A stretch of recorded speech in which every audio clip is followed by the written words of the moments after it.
Some people might think abduction is a strong word to use for a parent taking their own child elsewhere, but the fact is when a parent moves or keeps a child out of state without permission, that can be parental child abduction, and they may be committing a crime under state and perhaps federal law. Live at 5's family attorney Sonia Kaufman joins us now with more. And Sonia, we've been talking while Greg was doing weather about abduction, and in the States it's one thing, but there have been a number of cases, including the big case in Japan where the father went over there to try to regain custody of the kids he already had custody of. Yes, it's a heartbreaking case because, as you know, he had full legal custody in Tennessee. The mother abducted the children to Japan, and he goes to get the kids back and ends up arrested and spend 17 days in jail. So I think the concern is that if a parent has citizenship in another country, then the American parent needs to give some thought to what can you do?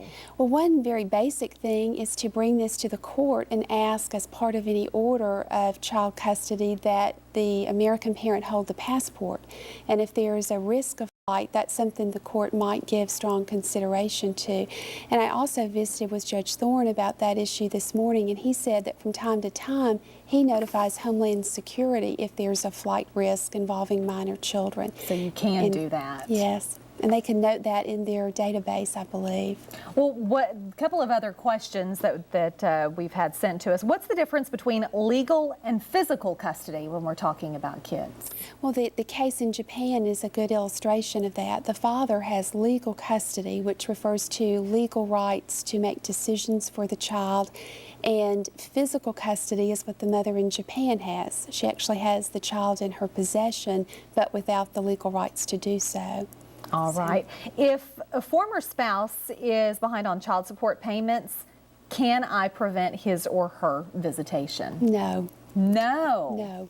And it's very frustrating sometimes to the custodial parent, but the law is clear that you cannot withhold visitation if someone's behind on child support. So what can you do if they are behind on child support? There are two things someone can do. They can contact the Attorney General's office, and they will often help with enforcement without charge to the parent, or they can contact a private attorney who can file an enforcement action in the court system if the other parent is in violation of a court order. Can it be withheld from their paycheck? Yes. So how that works. Right.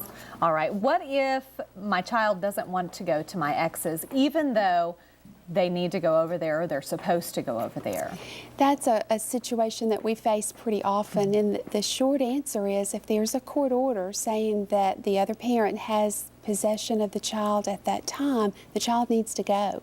And it's very hard sometimes for a parent to send them, but if there's a reason the child doesn't want to go, if there's safety issues or some psychological issues that need to be addressed, then perhaps the parent needs to get to what's going on with the child not wanting to go and then bring that to the court's attention. But a motion to modify would be the way to do that, not just arbitrarily refusing to obey the court's order. And does it matter how old the child is? It does. The older the child is, the more likely the court is to listen to that child's input on what they would like. And it's often more common with teenagers because they have a social life and things that they want to do, and maybe visiting the parents not high on the agenda. So.